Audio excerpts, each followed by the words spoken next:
Hollywood के फिल्मी पर्दे पर एडिटिंग इतने हाई लेवल पर आ चुकी है कि आज आप असली और नकली के बीच फर्क तक नहीं कर सकते। खैर, अगर आप देखना चाहते हैं ये शानदार हॉलीवुड फिल्में बिना स्पेशल इफेक्ट के कैसे दिखती हैं, तो बने रहिए हमारे साथ इस वीडियो के अंत तक। जंगल बुक। इस फिल्म में ग्राउंड ब्रेकिंग सीजीआई की मदद से 70 तरह के अलग अलग जानवरों को दिखाया गया। ये सभी जानवर किसी फिल्म में पर्दे पर हूबहू असली दिखाई देते हैं, इसलिए एनिमेटर्स ने फेशियल रिंगिंग का इस्तेमाल किया। इस चरण के दौरान इन्होंने ऐसी मांसपेशियों का पता लगाया जो जानवरों के पास है लेकिन इंसानों के पास नहीं है।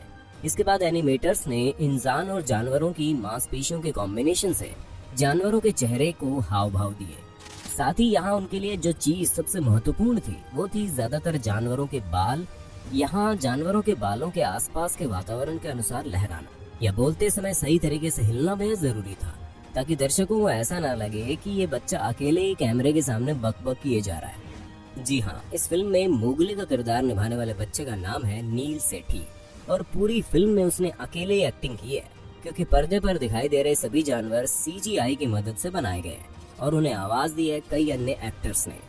वैसे देखा जाए तो नील सेठी को इस फिल्म की शूटिंग के दौरान कुछ एक्टर्स की कंपनी तो मिली थी जिन्होंने ब्लू सूट्स पहने हुए थे और कुछ क्रू मेंबर ने हाथों में जानवरों की कठपुतलियां पकड़ी हुई थी, लेकिन वहां उनका काम सिर्फ इतना था कि नील सेठी बोलते समय उसी डायरेक्शन में देखे जहां बाद में सीजीआई ने तैयार किए गए जानवरों को रखा है।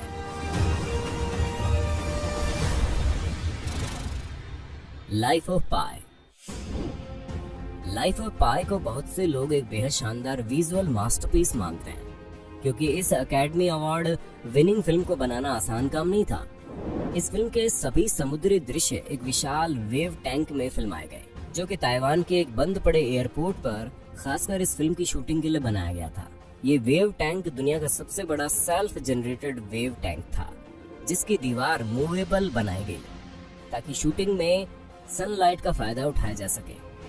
मतलब कि बोट में बैठे उस लड़के के इर्द गिर्द घूमती हुई इस फिल्म की पूरी कहानी इसी बड़े से टैंक में रिकॉर्ड की गई। और अगर बात करें उस टाइगर की, तो जान लीजिए ये जनाब तो इस फिल्म की शूटिंग के दौरान दूर दूर तक कहीं नहीं थे। जी हाँ, इस टाइगर को पूरी तरह से सीजीआई की ओर से तैयार किया गया। साथ ही हर दिन की शूटिंग के बाद visual effects team wave tank की सतह को समुद्री सतह की तरह बनाने का काम करती थी।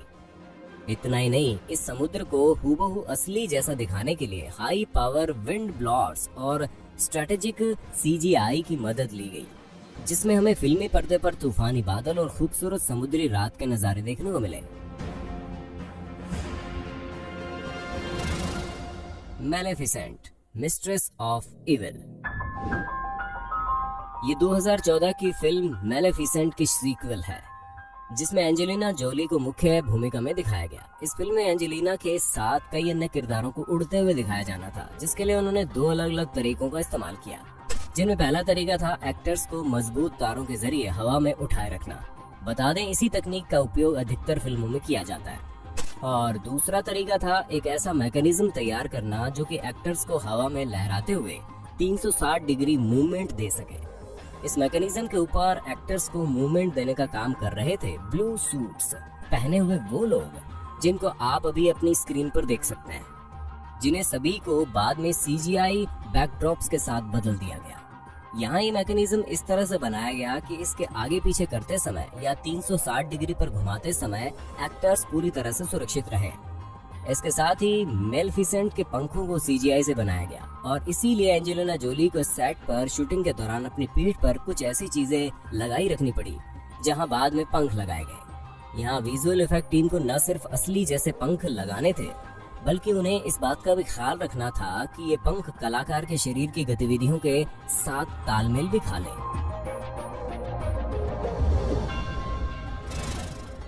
Avengers end game. 2008 में रिलीज हुई फिल्म आयरन मैन से लेकर अब तक एवेंजर्स सीरीज से जुड़ी 23 फिल्में रिलीज हो चुकी हैं और इन सभी फिल्मों ने बॉक्स ऑफिस पर धमाल मचा दिया है। कमाल की एक्टिंग और गजब की स्टोरी लाइन के अलावा जिस चीज ने इस फिल्मों को सुपर डुपर हिट बनाया वो है इनका CGI work. Avengers end game में बहुत से ऐसे सीन हैं जो कि सीजीआई के बिना पॉसिबल ही नहीं थे, जिनमें इस फिल्म की फाइनल बैटल भी शामिल है। यहाँ ग्रीन स्क्रीन टेक्नोलॉजी की सहायता से बैकग्राउंड वर्ल्ड बनाया गया, जहाँ फाइनल बैटल के दृश्य दिखाए गए। इस फिल्म में कई कैरेक्टर्स को सीजीआई ने ही बनाया था, जैसे कि थैनोस। यहाँ 8 फुट लंबे थैनोस के चेहरे पर फेशियल रिक्रिएशन टेक्नोलॉजी की मदद से एक्टर जोश ब्रोलिन के चेहरे के हाव भाव दिखाए गए और इसी तरह से हल्क के चेहरे के एक्सप्रेशन भी दिखाए गए। साथ ही इनकी बॉडी मूवमेंट को कैप्चर करने के लिए इन एक्टर्स को मोशन कैप्चर सूट्स पहनाए गए। Harry Potter. अगर आप हैरी पॉटर सीरीज के फैन हैं तो आपको क्विडिच नामक वो अजीब खेल प्रतियोगिता तो बेशक याद होगी, जिसमें ब्रूमस्टिक्स पर बैठे हैरी पॉटर व अन्य प्रतियोगी हवा में उड़ते हुए गोल करने की कोशिश करते हैं। इस प्रतियोगिता के अलावा भी हैरी पॉटर को कई सीन्स में ब्रूमस्टिक्स पर बैठकर उड़ान भरते हुए दिखाया गया। बता दें, उड़ने वाले ये सभी ब्रूमस्टिक्स असली थी, यानी कि एक्टर्स सचमुच ब्रूमस्टिक्स पर बैठे थे। लेकिन असल में यहाँ ब्रूमस्टिक्स पर बैठे एक्टर्स उड़ने की बजाय एक ही जगह पर ठहरे हुए थे।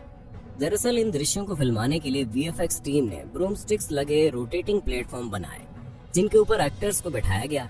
इनके पीछे ग्रीन स्क्रीन बैकग्राउंड था और इस बैकग्राउंड को बाद में हटाकर डिजिटल बैकग्राउंड के साथ रिप्लेस कर दिया गया। मतलब कि ब्रूमस्टिक्स वाले ये सभी शानदार दृश्य रियल फोटोग्राफी और सीजीआई का शानदार कॉम्बिनेशन था।